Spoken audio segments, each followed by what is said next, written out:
No one could surpass the heroine in either beauty or wealth. She was always a busy lady and a person who was unable to sleep anywhere. Attracting everyone's attention, it was impossible to be happy.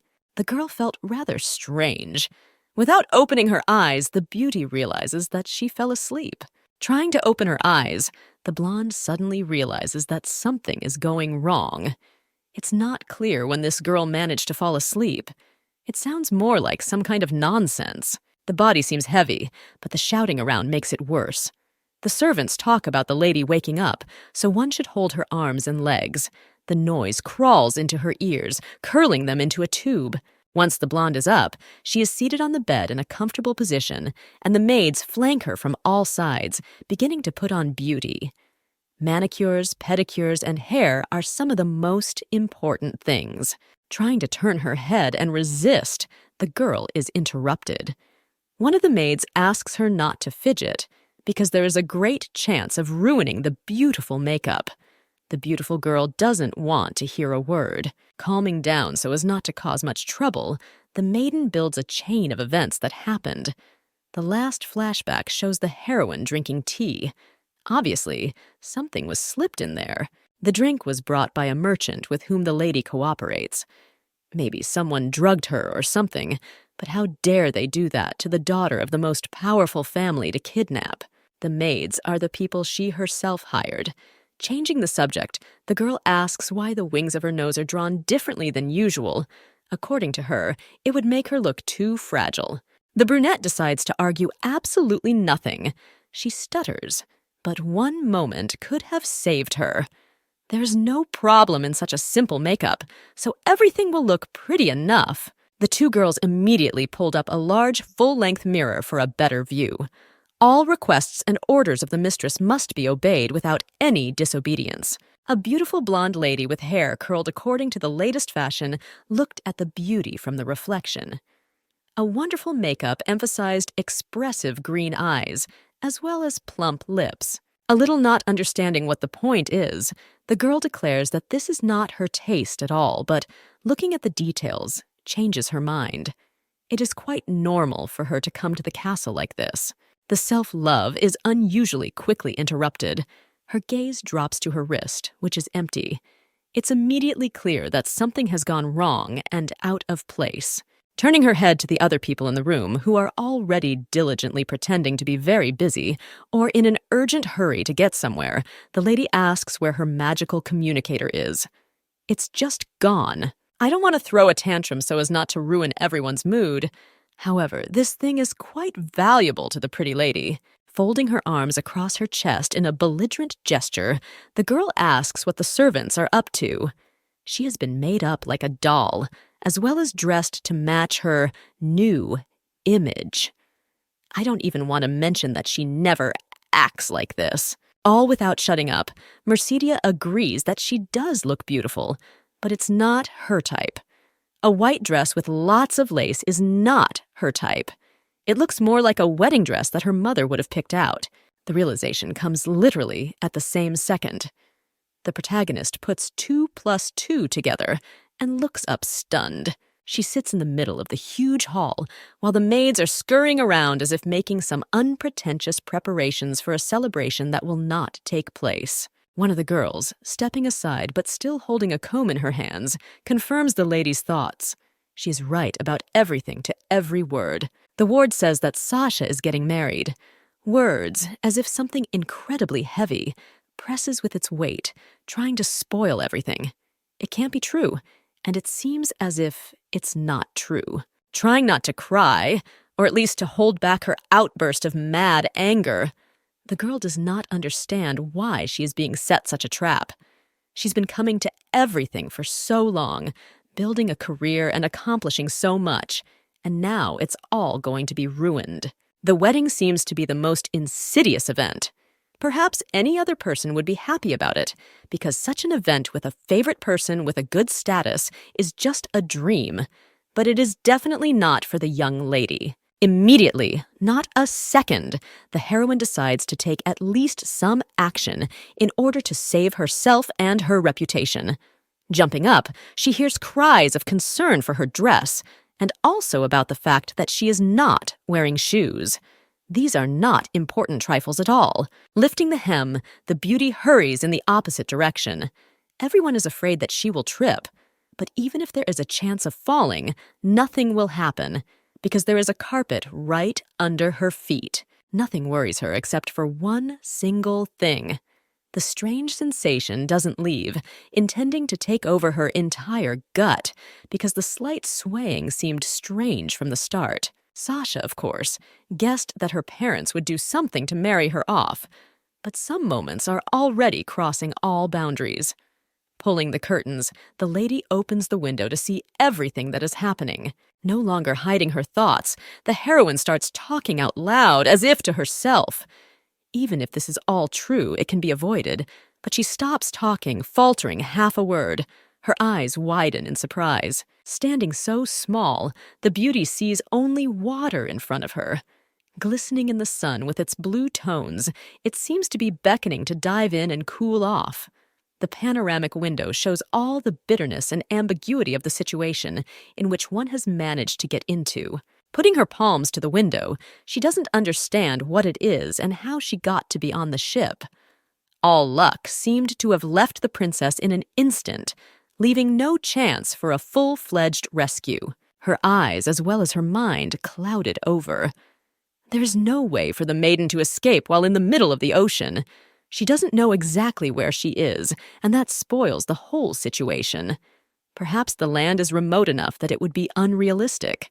The maid, finally catching up with her mistress, starts trying to calm her down, but no amount of reasoning has an effect. The missus puts her hand to her head, unwilling to listen to anything, asking who is her soulmate. Without choosing her expressions, the lady continues to ask where is the man she is destined to marry. Perhaps he is on a ship somewhere, but the maid responds by only asking her to be careful with her expressions. Mercedia is one of the most famous girls in the empire. No one can resist her beauty, so such a gift amazes and attracts absolutely everyone around. Maiden is the only daughter of the Sasha family. The lady was made famous not by her origin, but by her behavior. She turns to the man, saying that if he is not very good, then he should have learned at least some techniques. According to her, he's not good at either, which is beyond frustrating. The blonde can't take that kind of pressure and seems to flare up with anger or maybe embarrassment. His cheeks turn red because everything was said in the company of other people in the middle of the hall, after which everyone laughs. Already at home, Sasha admitted to herself that she said it all because the guy acted as if he had done something great, although the couple had spent only one night together. The young man fled abroad because everyone nicknamed him a man who is bad at everything. As a result, all the men who didn't succeed in staying with Mercedia were looking for someone more malleable. Their pride would be shattered if they took even one step towards the girl, but that was exactly what the beautiful girl wanted to be. I didn't even want to remember some moments from her personal biography. The others did not even imagine what it was like to eat and look at the disgusted faces of the interlocutors after everything that had happened. Surely the groom is as strange as the others, who will say that he is the best, or, on the contrary, that money decides everything. Making her escape once again, the girl leaves the maids trying to hold her back. The door is visible somewhere in the distance. There's not long to go, and it will be possible to escape. Whoever dares to touch her will deeply regret it, for the lady intends to make the man forever reluctant to marry her. The entrance opens with a characteristically loud pop. The beauty looks quite furious because the whole situation literally pisses her off, giving her no peace. She screams, asking who the guy is.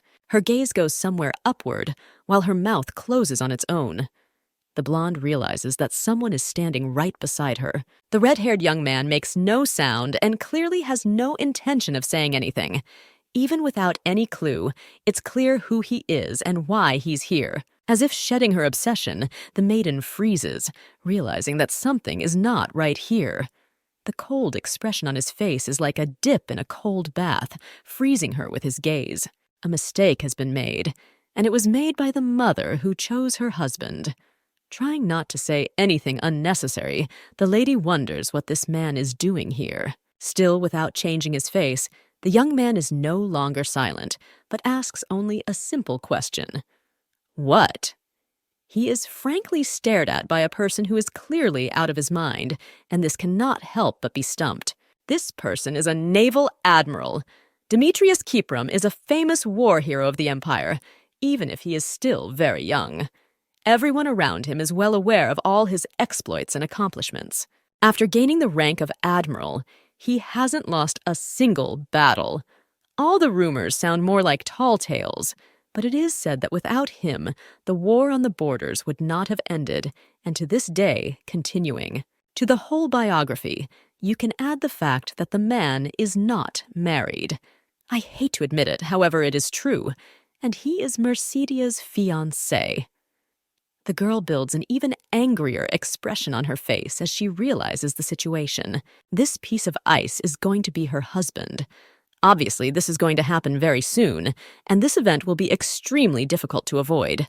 The guy doesn't look too happy about it, and it's obvious even without asking anything. Still unable to digest the whole situation, the maiden is silently angry. Her eyebrows are furrowed, and her eyes exude intense fire. She intends to destroy the engagement, but it will be quite difficult to find a way. To begin with, the best solution becomes trying to play a joke on the man. Building a friendly and pretentious expression on her face, the lady asks what a busy man like the Admiral is doing here. He must be on some sort of regular assignment. A confrontation is ensured. The most beautiful lady, Mercedia Sasha, who intends to do anything to turn things in her favor, is already starting her mental attack. It's not that simple, because on the other side is the Empire's greatest military hero, Demetrius Kypros. He is no less determined, although perhaps he does not fully realize the seriousness of the situation. These statuses are known to everyone because the couple chose them themselves, despite the situation. It sounds quite majestic, however. People around behind their backs call them completely differently. The blonde is the Empire's top bitch, and the red-headed young man is the Empire's top asshole. Such names aren't convoluted, however, with all the youngsters' data. They're quite real and valid. Continuing to frown, Mercedia is still cursing everyone who arranged this. It's not clear who exactly came up with this idea, but it's simply impossible.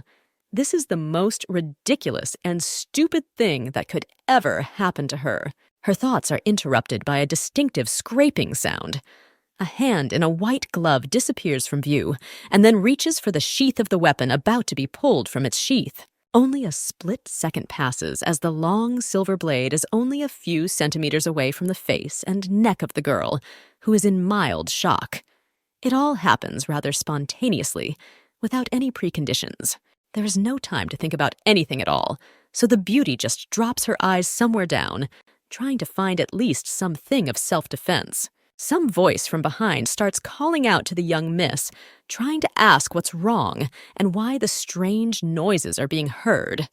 Sasha doesn't have any strength or consideration to answer, and just continues to stand there as if stumped. The man is out of it, you can tell right away. He starts the conversation because he didn't understand who invited him here and how. Perhaps if he manages to kill his future wife, he will be released and can go back. The voice sounds more cold than ever as the lady orders him to step away from her. She, too, is a victim, even if it is hard to imagine, with all the data she has been given. There's no point in continuing this conversation, but it's worth a try, though, a little later. Her gaze falters, and then her eyes turn the other way, while the blade is still right at her face, as if warning. The pair turns to the window, which is in the form of a porthole like on ships. Water still fills the space, making it clear that there will be no indulgences. There's nowhere to run, and desire alone can't help. This is the highest deck on the ship, and such news is not the best in this world.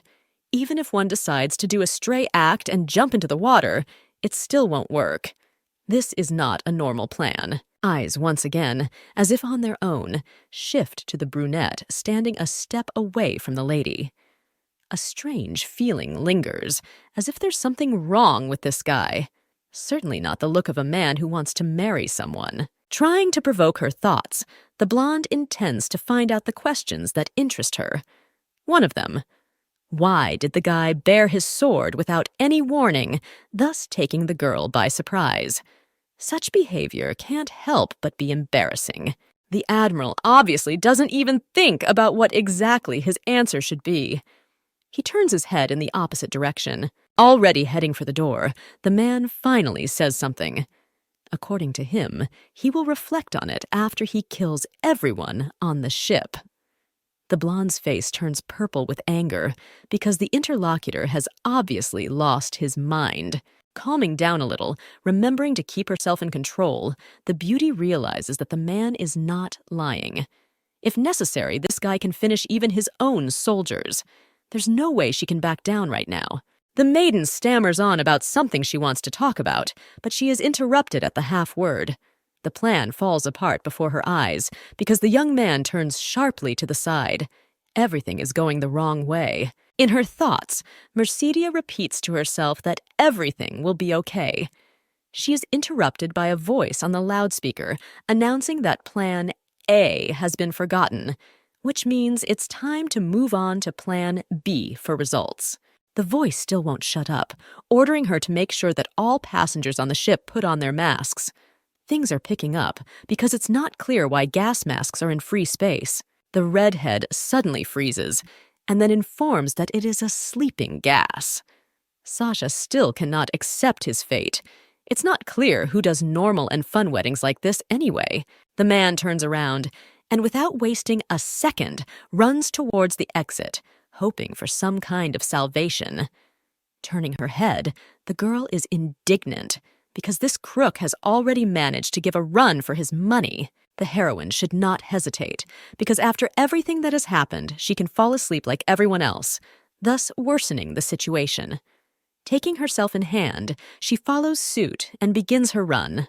Desperation makes her want to desperately swear as hard as she can or scream at everyone around her.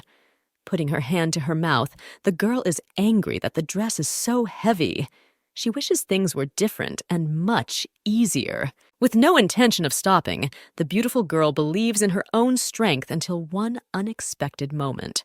Her legs braid themselves, and then the heroine stumbles over her own dress, which was decided to let go. The blonde is already in flight, one step away from the fall that a collision with the deck floor will bring. A wild scream fills the entire room. Something has gone wrong again, as it should have. Rising from the ground, the beauty frantically looks around, making sure no one saw her. It would be impossible to bear such shame if even a single soul noticed everything that was going on. Everything seems ambiguous as the pleas have not been heard. Noticing such a moment, the guy turns his head and even stops to capture the whole moment in the best possible way. The heroine shakes off her dress, but then notices the figure of a man slowly approaching Mercedia. The Admiral saw everything that was happening, and it couldn't be true. Such shame seems unforgettable. Drawing ever closer, inevitably catching up to his target, Demetrius reaches out and then grasps Sasha's calf. Such actions are not justified in any way, but make a lot of things clear. Picking up the blonde, the guy carries her towards the exit like a log. Such a comparison would be very helpful because that's exactly how the girl feels. She wants to cry about hopelessness, but it's not her style at all. Waving her arms, the lady tries to break free, even if all resistance does not fully work. A lot of swear words, one after another, come out of her mouth, trying to ruin everything around, not giving any rest to the groom at all. After running a good half of the way, the man stops at one place, catching his breath. He notices something right in front of him, and that thing changes the whole path. Still not letting go of his fiancée, the guy can't figure out what to do next. Before the couple appears a huge door with the use of dark magic, which cannot let out anyone present. There is nowhere else to run. After only a few minutes of such silence, the blonde fidgets, trying to free herself from the strong grip. Hanging upside down was clearly not the beauty's style. She would have preferred something simpler. Finally, finding herself on the floor and feeling the ground again, Mercedia remains extremely satisfied. Shifting her gaze somewhere on the door, The lady realizes that even a huge dragon with great strength could be locked in here. The pensive gaze is focused on something else. It seems to have the same symbols as the magic mechanism in the magic tower here. Things are better, as there is enough room to cut the matter with a sword without hitting people. Thoughts disappear and some sort of turmoil comes over the mind. The gas is still working, so the beauty staggers back, resting her hand on a nearby wall. The strength is in this state, no more. A suspended and unpleasant feeling prevents her from doing anything, and even the wall no longer helps. The strength is no longer there, so the girl falls to the floor, making a characteristic sound. Her face feels like it's turning red because the gas is getting into her lungs, preventing her from breathing and making her fall asleep. Her hand reaches for her mouth again to keep her from falling asleep or letting her guard down once more. The blonde continues to curse everyone in the world. Things are no worse for the Duke as the man continues to stagger around, aware of what is going on around him. The strength begins to leave the body, and with each passing minute, it becomes more and more difficult to restrain himself. One wants to lie on the floor and forget about all his problems. The journey doesn't take long, as the couple is already near their destination. The red-haired man, leaning on the door, tries to stay conscious and watch everything that is happening, keeping his face in hope. All that remains is to hold out and fulfill the goal. It only gets worse by the minute, as the body weakens, becoming absorbent cotton, and then drags itself down. Some strange man invented this whole game, and now those around him are suffering. Crying from hopelessness or pain doesn't work, even with all the desire still present. My gaze fumbles for something nearby, while my eyes become unusually angry, literally at the same moment. Right on the other side is the protagonist, who, like a small copy of the man, stares back at him with an angry look. Such a confrontation seems unusual. Grabbing his face with his hands, the guy shouts that it is a punishment to marry a woman like her. However, the lady finds a response, shouting that she didn't mean it. The lady opens her mouth to continue her angry tirade, but is interrupted. The dizziness catches up with her unawares, giving her no time to react in any way. The girl realizes that she's probably passing out again, but she should pull herself together, because while she's out, something is bound to happen. I wonder what people's actions will be at a wedding when the bride and groom are senseless. Redhead apparently also senses the tension hanging in the air, giving no rest to anyone. So he grabs his throat, trying to loosen his clothes. Making noises, he realizes it's difficult in this state. The maiden's eyes are rounded at everything that is happening. Moments are pressing on his brain, preventing him from concentrating properly. For some reason, the groom has suddenly become incredibly handsome and attractive. Turning away with obvious hidden annoyance, the girl remarks that she shouldn't have been looking at the guy right now.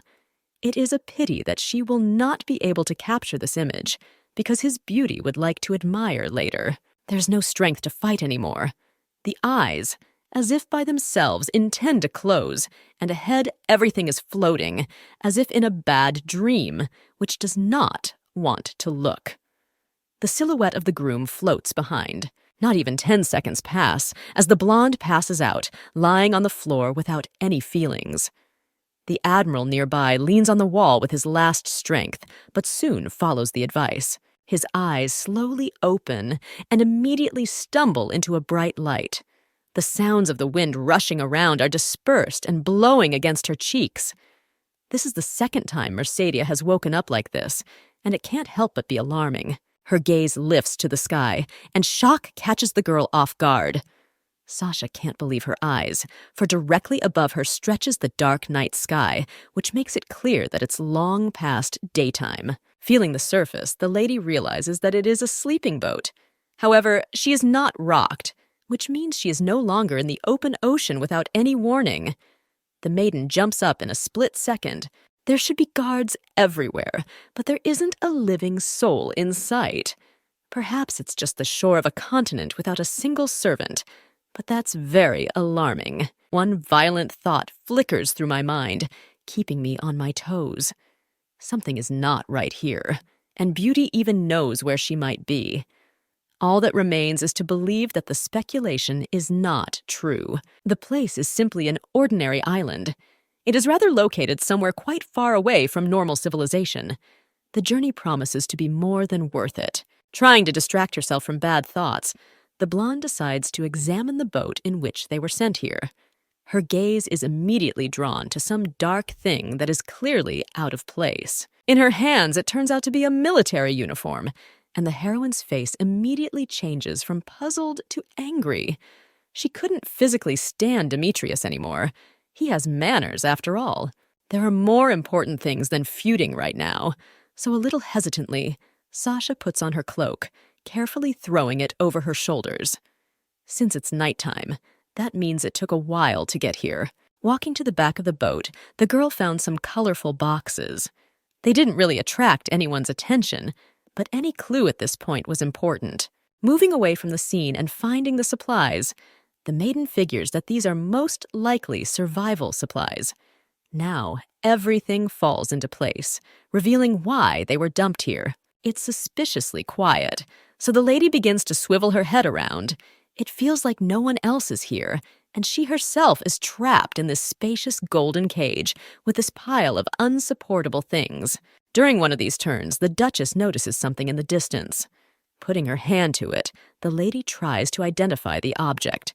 Apparently, there is a huge forest with lots of wildlife. Looking somewhere in the distance, the beauty notes that it is not worth going there.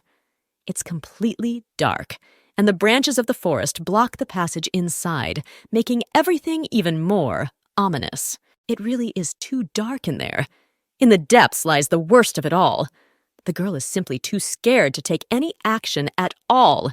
The best solution that will go to help is to not, under any circumstances, dissolve. Jumping up and wiping away her tears, Mercedia is determined to be strong, so she heads to the other end of the boat. Opening one of the boxes and then the next chest, the heroine hopes to find at least something. One after all, or at least two, should definitely be in this junk. They are bound to help in this situation. The hand continues to dig somewhere in the compartment of useless trash, so-called things. The hand fumbles for something, and Y retrieves a blank letter. The paper lies meekly in the hands of the new mistress, who is to read the entire contents. The obvious seems not obvious, as the ancestors wanted to convey something through this very thing. Rushing back to her trunk, the blonde hopes to find something more interesting or more valuable. There is no stopping at just a scrap of letter from an unknown sender. The process brings no success, despite the fact that the girl has already dug through half of the contents. Returning to the paper, the blonde decides to read what the problem is. The paper said that the Duke had prepared a deserted place for the newlyweds. As soon as they receive the good, happy news, they will come right away to pick them up. A summer cottage at the very edge of the map looks like the best option. The girl slowly exhales air, thus trying to calm herself down. A slight, resentful smile seems to be looming on the blonde's face. She is clearly angry at everyone around her. No longer in control of herself, the heroine thinks this is all but insane. They are all crazy and come up with the worst plan imaginable in the most horrible scenarios. The most interesting thing is what exactly people meant by good news. It seemed as if they expected to get a baby on their honeymoon without any problems. Jumping up from her seat as if she'd been scalded, Mercedia starts screaming and swearing, cursing everyone who came up with this quest. A calm voice is heard from behind her, snickering as she recognizes that the girl has a sharp tongue. Freezing, the blonde realizes what a mistake she has made. Not daring to move, she runs through her options, knowing full well whose voice it is and who it belongs to. Trying to calm herself, the princess becomes more like the quiet, smooth water on a lake. She turns her head to face nose to nose with her interlocutor. Keeping his hands at his sides, the man doesn't dare to interrupt or try to hurt her in any way, but without realizing it, he does it anyway. Sasha seems quite comfortable with the situation. Putting on a cloak to be at least a little warmer, the girl turns away. The guy shouldn't be bothered by the way she talks. In her opinion, there's no one here, which means you can do whatever you want. The beauty goes to the other side of the boat, intending to start her journey or at least avoid such unpleasant company. Coming to the end of the transport, she jumps off, finding herself on land. Everywhere is nothing but impenetrable sand, which makes sense since they are on a beach. Her ankle-deep feet are stuck in the substance, giving the blonde time to think about what to do. The pain seems simply unbearable.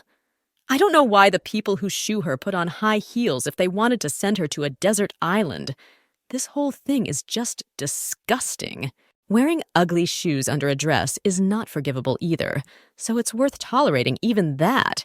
From thoughts interrupts a guy who extends his hand, thereby driving the lady into a slight stupor. He seems very handsome, just standing there with his shirt on in the moonlight, which evenly shines on his face and clothes, illuminating the most important thing. One could capture such a sculpture and then admire it for hours on end. While on guard, the young heroine asks what he wants. Perhaps he would realistically like to take her hand, but that option seems little realistic. The young man stiffens, squinting his eyes. Smirking, the red-headed man seems to be bitching at Mercedia, despite all her merits. As it turns out, she still has a shred of self-esteem and dignity, which he finds extremely odd. After a second, the Admiral turns around and walks away, retracing his steps, leaving footprints in the sand. Sasha begins to shout, resenting his behavior, to which he receives another barb that takes the soul. He really hopes he has a conscience left, because it's not hard to hurt at all. Just take a small neck and break it with his bare hands. An unkind fire glows in his eyes, alerting him to the danger. The girl freezes for a second, standing there speechless. She wants to start her angry tirade, but it's too much like just standing there trying to digest everything that happened just a second ago. Shrieking, the blonde starts to yell that she's being threatened by her interlocutor, to which he snorts, saying that she's just not paying attention and nothing of the sort has happened. She should think about her behavior. After all the yelling, the red-headed man turns back towards the girl. She can't shut up, and it's taking its toll on her already frayed nerves. The girl continues to be indignant. She's not a cow or a pig to be called that. It would be worse if they called her an animal, but it's almost the same in that sense. Suddenly it reaches her, and she asks if he knows her name. Silence, like a smokescreen, hangs between the pair, finding a tangible substance in the air. Freezing, the beautiful girl can't cover her mouth in surprise. He really doesn't know her name. Trying to reach out, all attempts fail. The maiden asks about news in aristocratic society, or MSMS, which he apparently doesn't use. You can tell by his reaction that the guy doesn't even have any friends. Roughly interrupting the blonde halfway through, the young man asks how her intentions are about marrying him. He can't wait to find out what she's up to in order to prevent the consequences.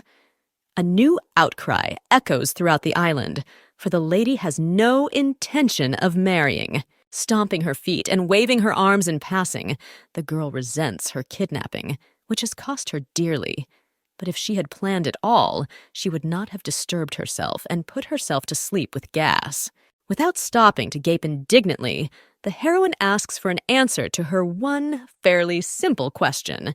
She wants to know if he wants to get married, and a push-up answer of no flies off his lips. Virgo doesn't seem like someone who is happy in this position. She doesn't seem like someone who enjoys fooling people. Her gaze involuntarily freezes, focusing on the groom. There's definitely something wrong with this man. Maybe there's a confrontation in his head right now, and he'll actually kill his fiancée afterward.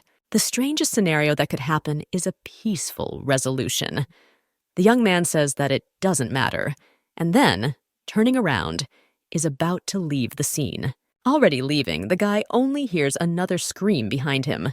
The main character continues to trample the ground, throwing obscene words in the direction of her husband, showering him with compliments. Anger is still as bright a note expressed in the lady's emotions. Demetrius agrees with her, saying that she didn't plan it, but then she should go with him if she doesn't want to spend the next night by the sea. The girl squats down and takes off her heels in order to move around barefoot. She asks about the map and where the cabin is. It is easier for the guy to just agree, confirming that there is a map and the cabin is nearby. The next question is more complicated, but no less important for young people. We need to figure out how to get out of here. Perhaps the young man has some means of communication. The Admiral turns around, looking at her soulmate as if she were crazy. Perhaps she thought he had gotten out of some jungle, but it wasn't like that. It was just primitively weird. Raising her hand, her gaze traveled over to her wrist. On it is a magical communicator in the form of a brightly colored bracelet glistening in the sun. Stretching out his other hand, the man immediately presses the button he wants, letting the device start working.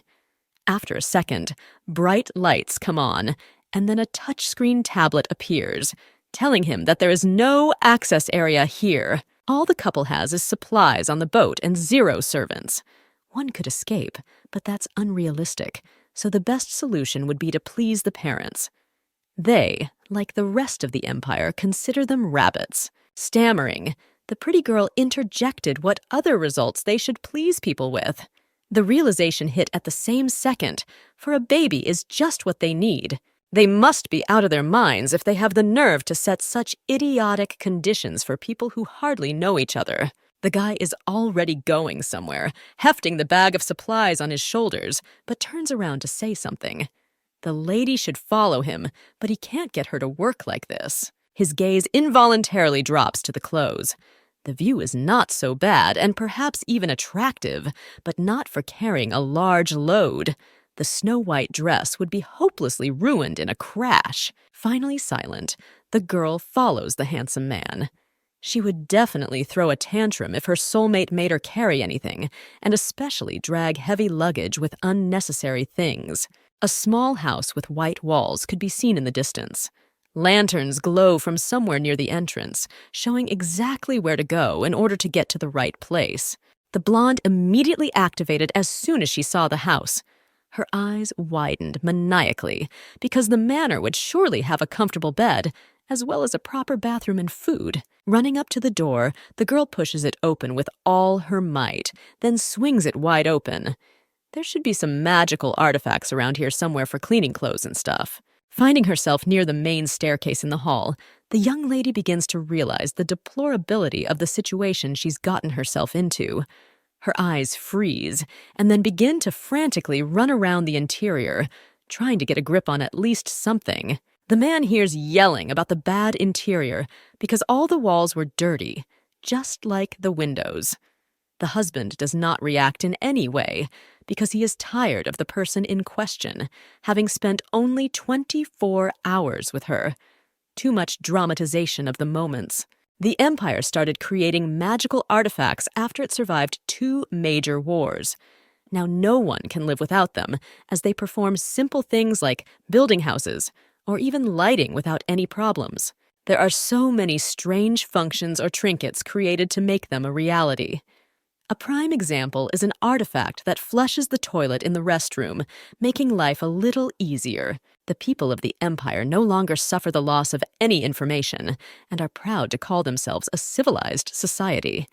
Now none of them can imagine their lives without all sorts of useful things. Mercedes Sasha is at the very center of civilization and this circle. It is easiest for her to get any information without any data or time freezes. She is the daughter of the chief sage and Duke Isaac Sasha, who owns a magical tower.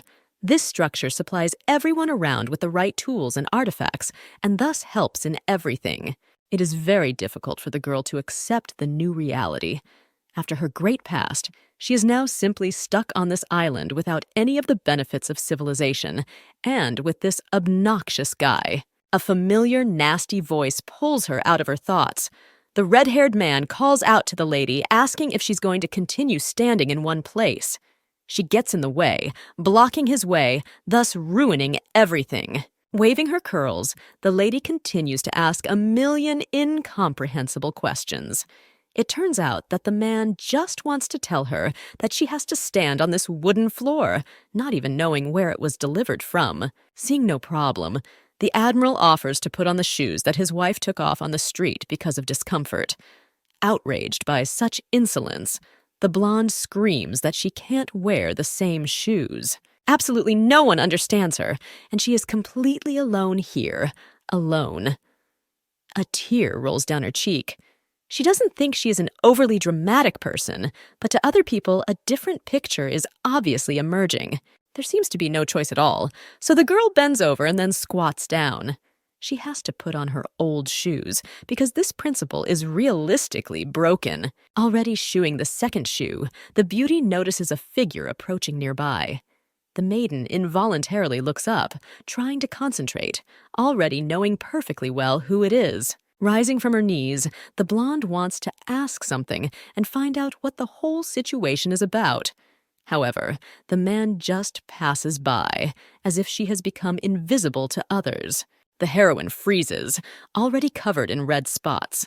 This man has seen Mercedia herself barefoot and just walked by like that. I wonder how long she'll have to stay here before she's released. As the lady peeks out of the door, she starts yelling after her husband, asking where he's going. Apparently, he needed his luggage, so immediately the journey began now. It's just unbelievable, because this man is sneaking off again, about to leave Sasha. It is necessary to keep everything under control, and then everything will go according to the scenario that the lady needs. The heroine screams, asking if he wants to leave her here alone, thus ruining everything, but she doesn't hear a clear answer. He's running too fast and is already somewhere completely across the road. The conversation is broken, but things will inevitably be back to normal, changing everything back to the way it was. With her hands at her sides, the girl stares angrily toward the sea. I can't believe this is happening to her. This is really outrageous. Normally, the maids would have already lined up to greet Mercedia, but that didn't happen here. One could get top-notch skin care from professionals. A sad gaze darted somewhere to the side. Past lives were inevitably peeking in memories. The girl would now be changing into the nightgown prepared by Louise. It was something she could dream of. A slight smile slips across her face, and this time it's not guile, but simple happiness. The lady really can't wait to go home and get her all back in the way it should be. They all must have cooperated with the wedding planner as they were in the preparations. Making unnecessary accusations can really hurt your reputation, so the best solution is to pretend to be fooled and try to forget everything that happened. The maids will pretend that everything is normal, doing their usual things. And if the heroine refuses to be smarter, she will definitely do as she should, without any interruptions. Sasha decides not to torment herself with unnecessary thoughts, so now it is worth examining the house in which to live. It is indeed very dirty and strange. However, the interior looks pretty decent. One could spend a few days here, at least to begin with. Moving farther down the corridor, the maiden stops now and then near some paintings or exhibits, looking more like unfortunate items for a museum show. The strange purple creature looks just awful. Next up is the second floor, which definitely can't be the last in line. Judging by the map and layout, there should be sleeping quarters there, so it's worth a visit too. Everything can be done a little later. No more than 30 minutes passes. However, it is enough to get overwhelmed and tired.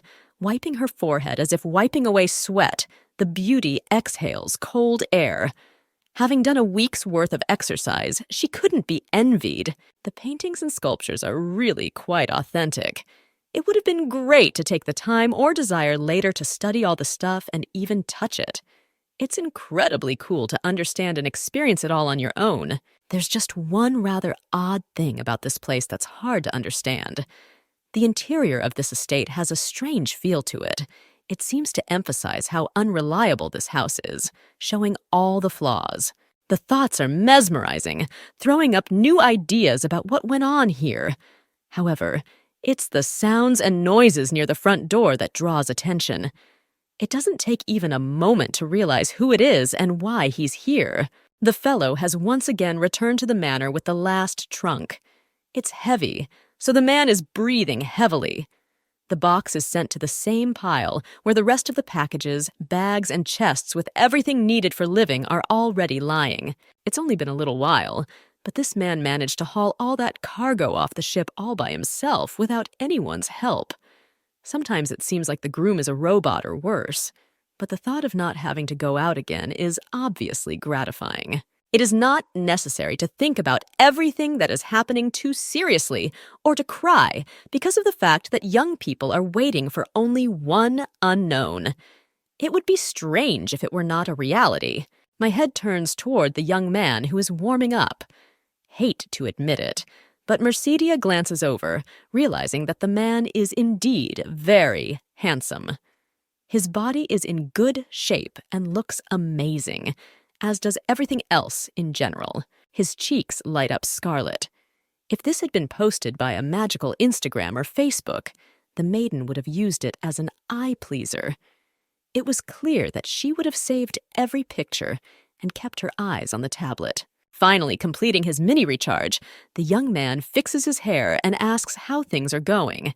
He sneers again, hinting at a bad case, for he thinks the beauty is slacking off. Anger is always hard to contain, especially around a person like this upstart. The lady declares that she is not idling, but is examining the house, trying to understand what to do and how to live here and in general to be here. The young man freezes and then begins his interrogation. He asks if they've found anything that could be used as a weapon or a defense system, for example. It might be nice if there are secret passageways in here in case of an attack or just for fun. The girl stops frowning and then coughs. She asks if her husband is going to war. It is a joke, and the maiden realizes that he is an admiral. However, this is over the top, and over the top. As if trying to bring out an emotion, the beauty snickers, calling him a man with strange behavior, thus making the groom angry. Frowning his eyebrows and trying not to snap, the man reminds him that my lady is stuck on this island with him and has no right to talk about him like that. Laughing feignedly, the lady says she can see how much they want to marry her. Turning away from her interlocutor, the redhead mockingly interjects if she meant herself. The shouting is once again deafening, giving no time to recover, as the blonde again claims that she would never want to get married herself. Already realizing the complexity of the situation, Mercedia no longer tries to resist 100%. Obviously, the couple is abandoned on the island, which means the wedding will take place under any circumstances. She doesn't have to explain everything on her fingers. Turning his head, the guy squints incredulously again. He doesn't like what's happening, but there's no way to get out of it. As strange as it sounds, the girl is right. After a second, the man picks up something from the floor and then tosses the red bag right into the hands of the girl, who is puzzled. She should take the item, but she asks what's in it. Carefully taking the bundle and then opening the wrapping, the maiden notices beautiful pink shoes with not-so-big heels. This can't help but make her happy, as there is at least some compensation. Without missing a moment to tease, the man remarks that it seems someone can't get around without their house shoes. This is rather odd, but it's easier to get shoes than to change habits. A new batch of indignation inevitably pours over the guy who didn't even expect to hear anything. Mercedia doesn't understand who even wears pink shoes under an off-white dress. Her husband's face turns purple with anger, while he tries to keep as calm an expression as possible. The girl keeps going on and on about how such a thing is completely out of fashion. Surviving on a deserted island equals a score of 1. It's going to be difficult. Without shutting up, Sasha states that this house was built with an open structure. It's dug up from a bygone era, and that trend is outdated. Rather, it was built over 3 years ago, thus sealing its fate in the future for visitors. As if cutting off from his shoulder, the red-headed man suddenly says that the manor was built less than half a year ago, which is quite a small period of time, even for someone not as advanced as him. There is absolutely nothing here that matches the perfect and new style. It can't help but be strange, because someone didn't buy and build this house away from everyone for the sake of equipping it like this, and then ruining the mood of the vacationers for the rest of the year. If someone starts such a business, and even on a desert island, he certainly would not use the design of 3 years ago. The man agrees and nods because he has nothing more to say, even though he doesn't agree with everything he says. Thoughts rush through his head in a strong stream, but none of the necessary and really important ones are visible here. Perhaps people had some other reasons besides getting married and having a child. That way it would have worked.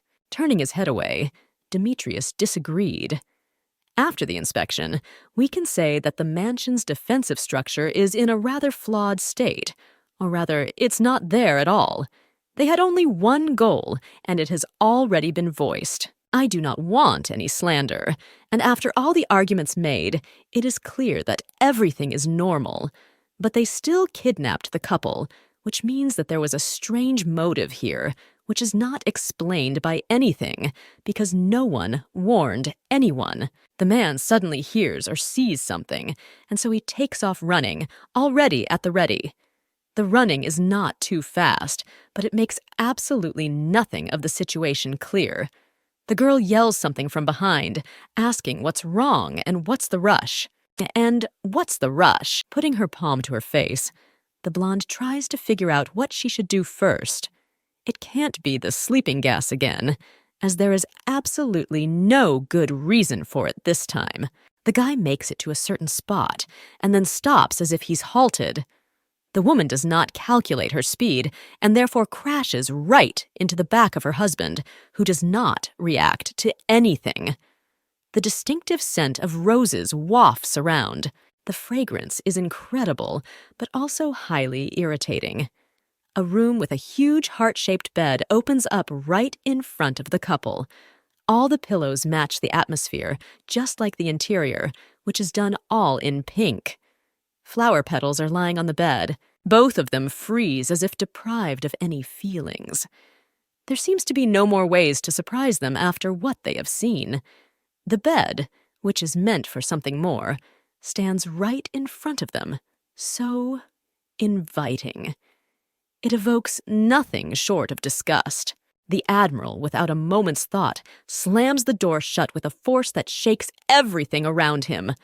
The beauty bounces aside, however, it makes absolutely no sense. Anger fills everyone around him, causing him to wriggle out. The man promptly runs towards the exit, clearly not intending to stop there. Suddenly, remembering something, the blonde shouts a question of interest in the trail. It is important for her to know where her clothes are, because she does not want to stay in a white dress. Starting to run, the lady finally catches up to the guy, stopping him with her hand. He got those pink slippers somewhere, which means there must be some other normal clothes somewhere nearby to sleep or walk around the house. A minute passes, but there is still no response. Unable to stand it all anymore, the blonde grabs Demetrius's head and grabs his hair, screaming about how annoying he is to her. The height difference gets in the way, and the problem is pretty colossal. She has to stand on her toes, but her legs fail her due to fatigue. There is an uncomfortable shivering sensation throughout his body. Intercepting his wife's hand, the guy notices that she has chosen a great position. She must not think that she has stayed alive just because she cannot be killed, for that is not true. At any moment, something beyond expectations could happen. A hand tightly wraps around the lady's palm, squeezing in a firm vice, no longer allowing her to go anywhere without permission. Such pressure is even more annoying than the guy himself. The lady is definitely not a simple nature, so without missing another opportunity, she smiles, saying that apparently she is being left alive just to be held by a pen. It sounds nice, but only if it were true. Her eyes narrow while the young man tries not to scream in response. A nervous tic shows that he's on edge without explaining how it happened. He's already gotten in enough trouble with this particular person. Turning away, Demetrius begins to shake off his hand, diligently wiping it off as if to show his dislike. Sasha squeals, blaming him for this horrible crime, because the man shouldn't have done that. Unforgivable things, the worst things.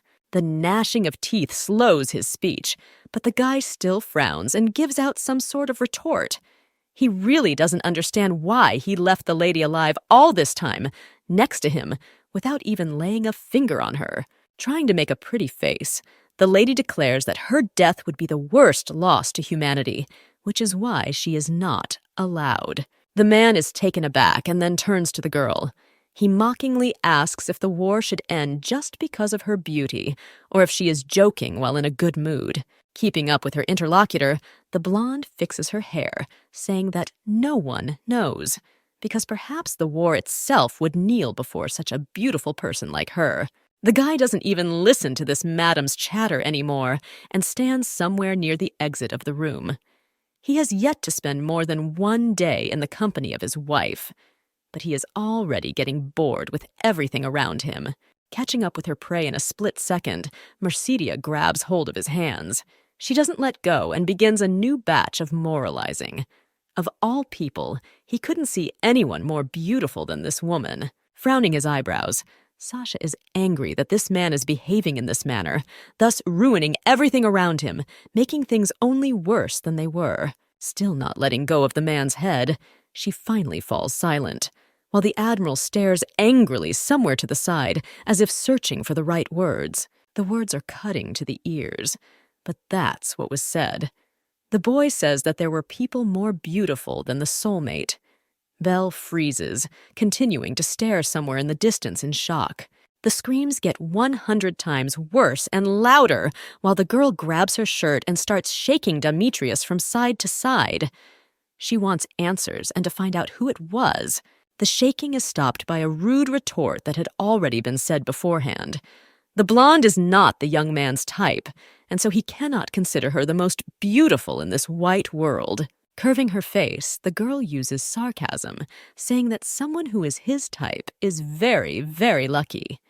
She asks what a person of his liking looks like, and the man hesitates. Finally, picking up the right epithets to describe her, the guy says that the lady should be small, slender, elegant, and with short, snow-white hair, as well as beautiful, kind eyes. In fact, it sounds as if the lady has crawled out of somewhere from the 10th century. Without expressing any sympathy, Mercedia suggests traveling there to find this beautiful man and get married. Already having a prepared answer, the young man says that a woman like Sasha could never be like her, even if reborn. A wave of anger comes over the blonde without a second thought. The protagonist suddenly starts throwing insults again. The man freezes in surprise, replying that she is crazy to throw such words, and even in his address. Without backing down or giving up her position, the lady says that her gaze wandered around while the Admiral talked about his perfect type. His attraction was especially noticeable when he said about the little one, which means it's a child. Resisting, the red-headed man declares that he saw her when he was still a child, and that's why it's true. Suddenly realizing the whole situation, he asks himself why this conversation is even being had. It begins to get even darker in the yard. It is clear that the night has already definitely come to the throne, taking its rights. Beautiful stars are scattered across the sky in great numbers. In the end, the conversation was quickly concluded, and then both chose their rooms according to their preferences. Neither one wanted to sleep in the love bedroom. Demetrius had found a complete layout somewhere, and so he chose the room opposite the stairs, and Mercedia next to the bathroom. It suited them both to make that choice. They all had their reasons for choosing these rooms, and it wasn't hard to guess. The biggest and most important reason was to avoid sleeping next to each other. Lying on the snow-white bed, already settled in her room, the blonde was thinking about something. Boredom was setting in, but everything was going well. It would have been even better if everything had continued like this, but eventually Sasha got hungry and her stomach began to make strange noises, hinting that it was time to have dinner. All the girl had managed to get since then was just a cup of healing herbal tea. It was fine, but not enough. In this state, even a walk felt like work. A rumbling from her stomach once again reminded her that there was no time to think. Such a thing could not happen to the princess herself, yet everything associated with her is cute. Turning her head, the girl decides to leave the room.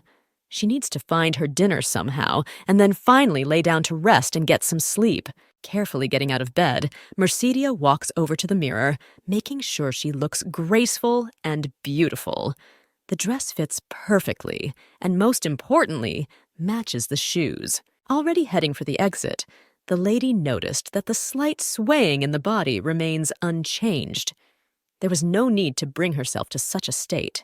There was no way to find food herself, which meant it was worth heading to Demetrius. The only unclear thing was how to call him. Perhaps one could simply address him by name. Wild noises came from the room, which made the girl jump up, quickly backing away from the room. She hadn't expected such a thing, so she began to shiver more than before. The door swings open, and a head of red hair shows from there. The man asks what she is doing here and why she came. Not listening, the beautiful woman screams, asking what that was just about. She wants an explanation, and it better be quick. However, the guy states that it's a normal reaction when you hear sounds outside the door. If there was an assassin or an enemy in there, then that kind of preparation would come in handy. The lady freezes, then asks how come the guy thought about there being anyone here but those two. Without expressing any emotion, the young man says he assumed it was Mercedia. Without giving him time to think, the Admiral asks the same question again, which is already commonplace. He wonders why she came to him. The protagonist rests her arms at her sides, asking if Demetrius has had dinner. She doesn't want to hear a positive answer, as it's not fair. The man freezes, asking again. He is suspicious of everyone and everything, so he asks why his wife needs this information. Looking away, the woman lifts her hand, stroking her hair. She didn't mean to say exactly that, as the protagonist has never even set foot in the kitchen. Already not understanding why she needs all this, the lady says that she doesn't care, and if the guy doesn't eat, even for 24 hours, she won't care.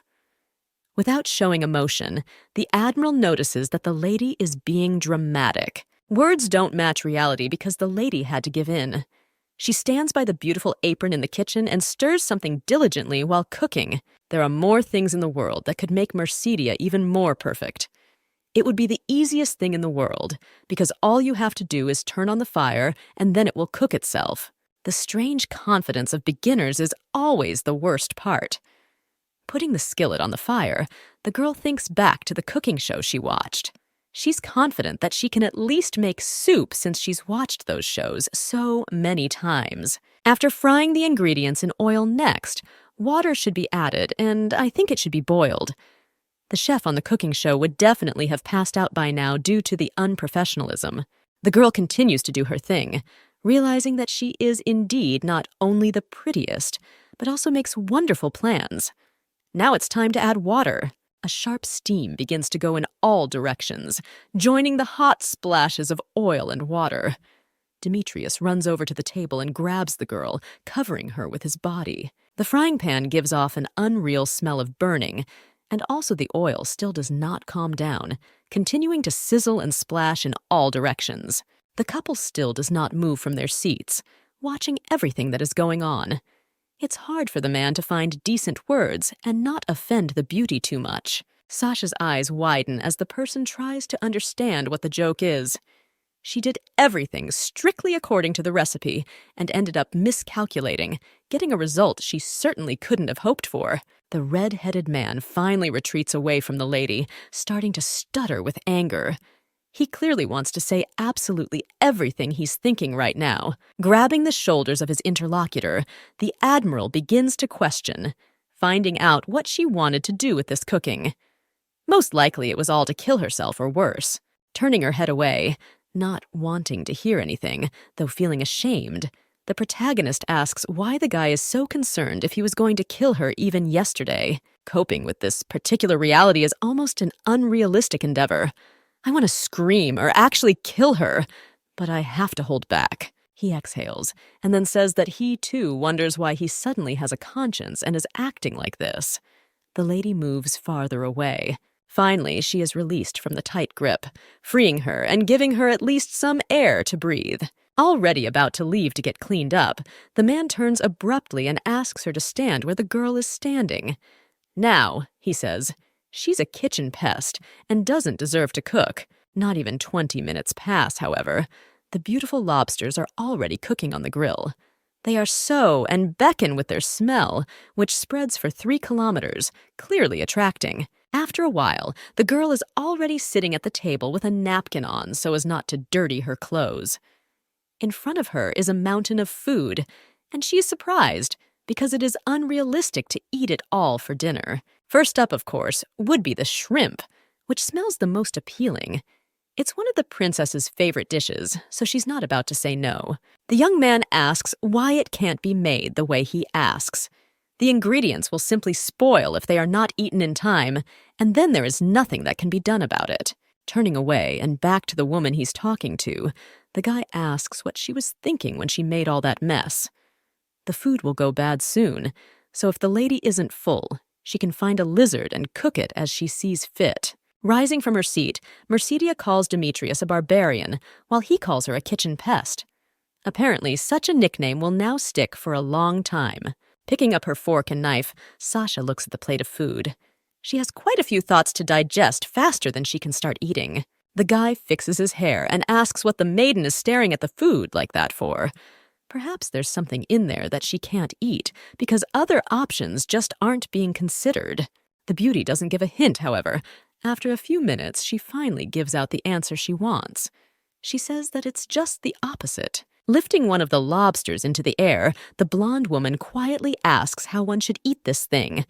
Obviously, the woman doesn't even know the name of the dish. This reaction could have been quite funny, but instead, the man only sighs doomfully.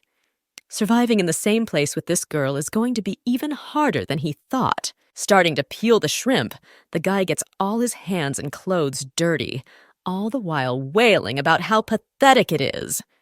If he hadn't killed her, she wouldn't have survived 3 days herself, because she knows absolutely nothing about this life. One of the peeled ones goes into the girl's mouth, who makes a joyful sound of bliss. She clearly tastes what has been cooked.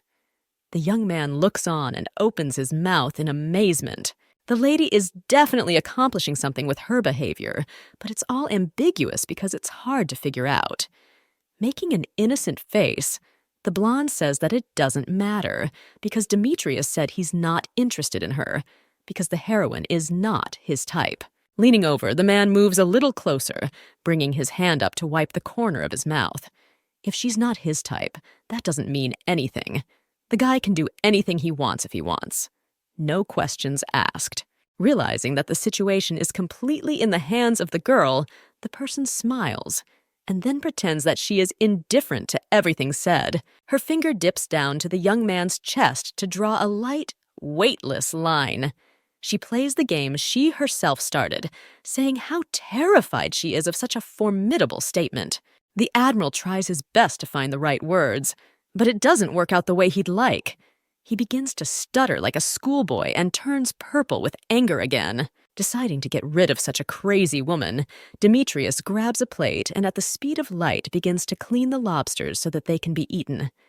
The lady next to him only laughs quietly. Finally, everything is done, and then dinner is complete. Only a mountain of dirty dishes remains on the table, waiting to be put away.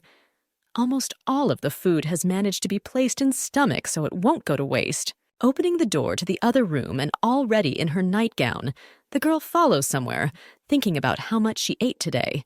She doesn't really care too much about the problem at hand, so she hums something to herself. When she stops, she thinks about how hard it is to live without at least one servant. She has to change into her many dresses and nightgowns herself. There are many more things that have to be done all alone. One of them is closing the curtains before going to bed. This is done rather slowly and lazily because of the large glass. One's eyes are drawn to something outside the window that one didn't even intend to look at. Something interesting can be seen in the distance, keeping one's eyes open. There is a strong wind outside, whirling the leaves around, but not at all dispersing the clouds that have gathered darkly in the sky, shutting out any notion of the moon and stars. My gaze darted to the clouds while my thoughts couldn't help but worry. It wasn't long ago that the stars were visible, but now everything had changed, as if completely unnoticed. Closing the curtains, the heroine notices that everything that is happening unreasonably drives her into depression. One can feel the strained atmosphere, which is like a heavy burden on the soul. Already in bed, the girl thinks about her fate, realizing that it is necessary to try to get off this island as soon as possible. There's no energy for that now, so she reaches out to turn off the nightlight. First, she needs a good night's sleep. No more than an hour passes, after which it starts to rain. The wind dies down a bit, but the drops are getting bigger and bigger by the minute. The animals try to hide. One of the squirrels notices something in the distance of the forest, so she runs away from the place, jumping from a tree to the ground. It feels like the weather is being set up by someone. The heroine sleeps a sweet dream. At least in her dreams, she sees something pleasant, as if she is no longer on an incomprehensible island in a depressing environment with one person, but water droplets start dripping on her nose. After a second, it's as if someone is dunking the maiden in a tub of cold water. The drops are no longer tiny, but more like a full-blown shower. This causes her eyes to quickly open in surprise. Jumping up on the spot and then sitting down on the bed, the girl screams what she can. Because being in Nirvana, she clearly didn't expect this turn of events. Calming down a bit, she realizes that she hears the sound of rain, as if she were outside. Something is pouring right on top of her, as if it were water from the sky, even though there should be a roof and walls. Lifting her gaze, the beauty freezes, looking up into the air in surprise. Directly above is an open, dark sky, and from there is dripping rain, which is most likely a consequence of the cloud that was seen a bit earlier. Climbing up, the blonde starts running in the opposite direction, catching up to the door because the downpour is intensifying. She has no way of understanding what's going on and why this happened to her specifically. The ceiling has disappeared somewhere, thus only ruining everything. Her hand is no longer covering her face because it doesn't make any sense, while the lady is holding on to the hem of her dress. She needs to get to the first floor and find a place where the water won't reach. Running near the stairs, one of the walls suddenly decides to fall.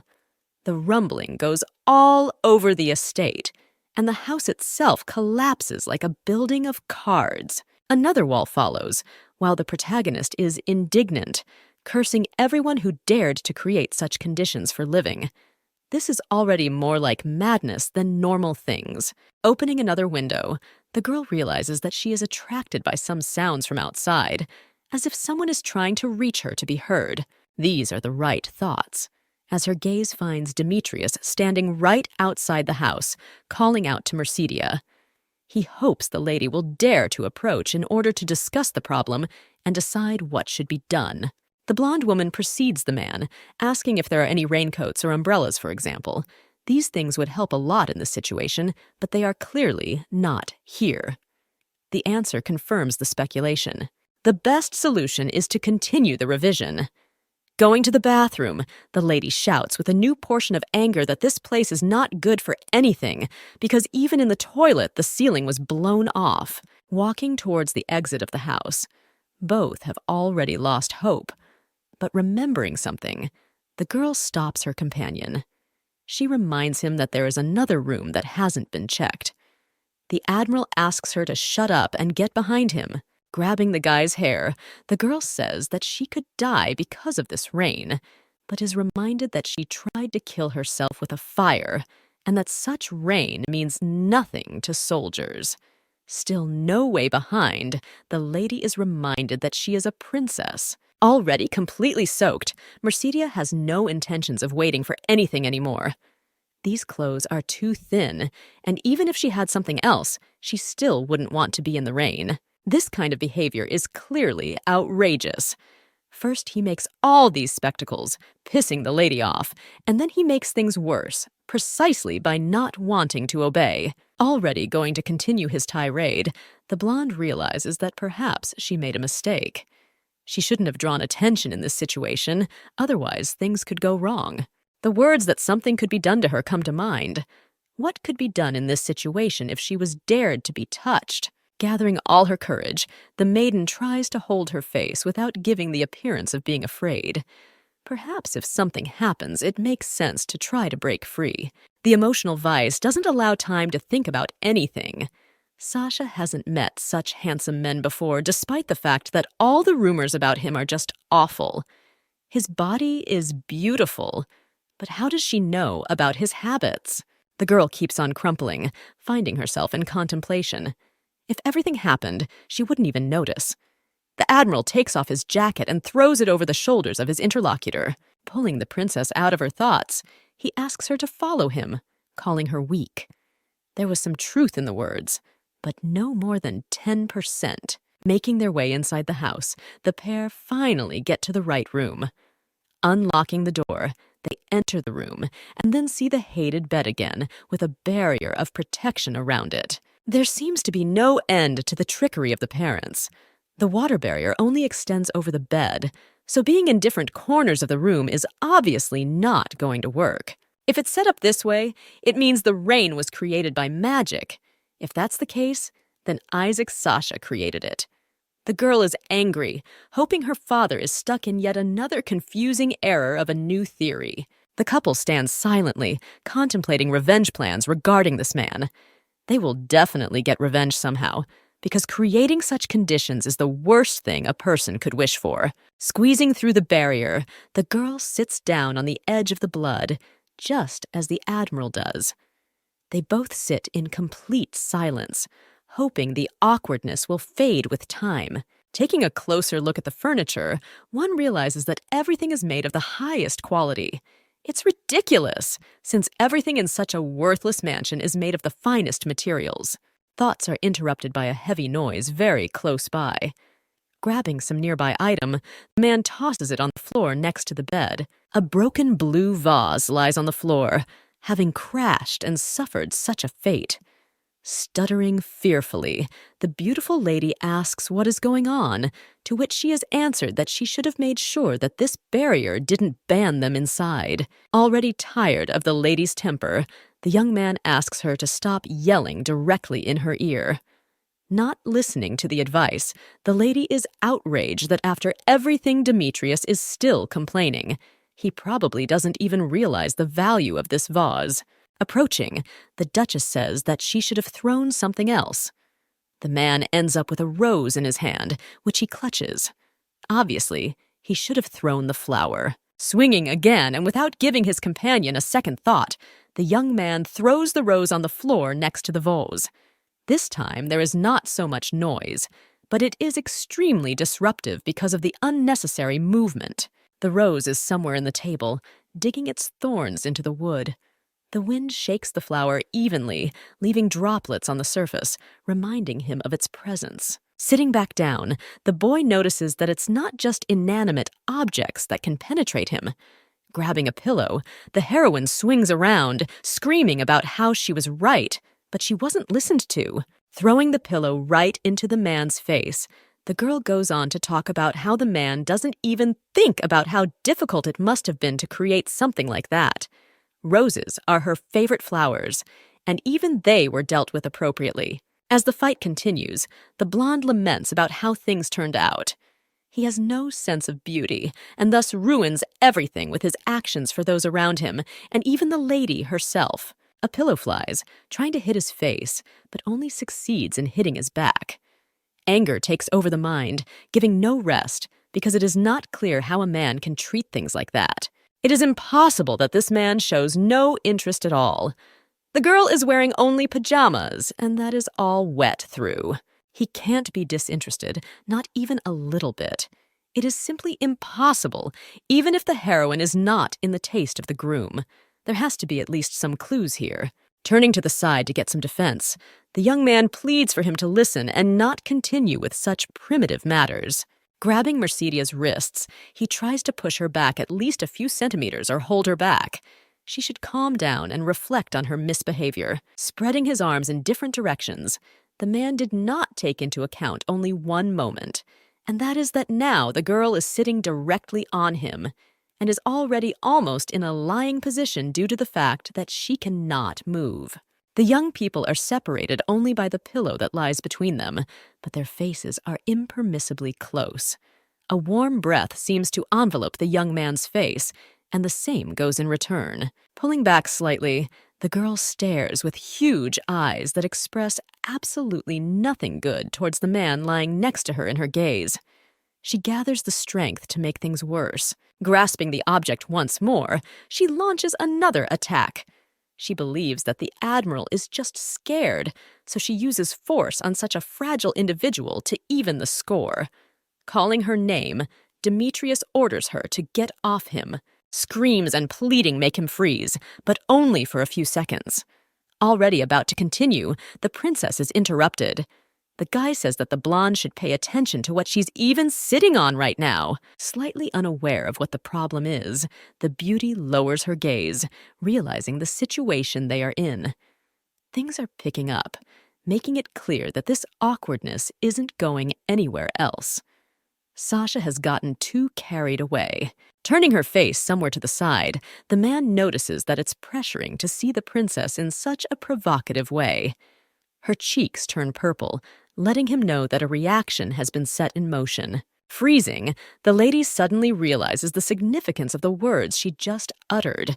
She doesn't have any extra thoughts about everything that's going on, but she tries to make innocent eyes so that she won't be blamed. Only a few seconds pass, but the girl doesn't take any action, so the guy hurriedly throws her off, repeating that he has already asked her to get off him more than once. The situation does not improve in any way, as now Demetrius is hovering over Mercedia, who is staring at the young man, goggle-eyed. She hadn't expected a normal outburst to bring her to this state, thus making things worse all around. Pretending that she had nothing to do with it, the blonde only tries to turn away and feign innocence to get away from her.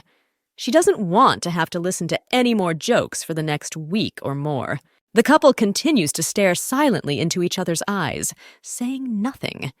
The silence drags on obscenely for more than a few minutes, thus making her wonder if they really don't feel anything for each other. The brunette pulls away slightly, thus moving to the side. His cheeks remain still as red due to embarrassment that is usually unavailable. The guy averts his gaze, cursing quietly to himself.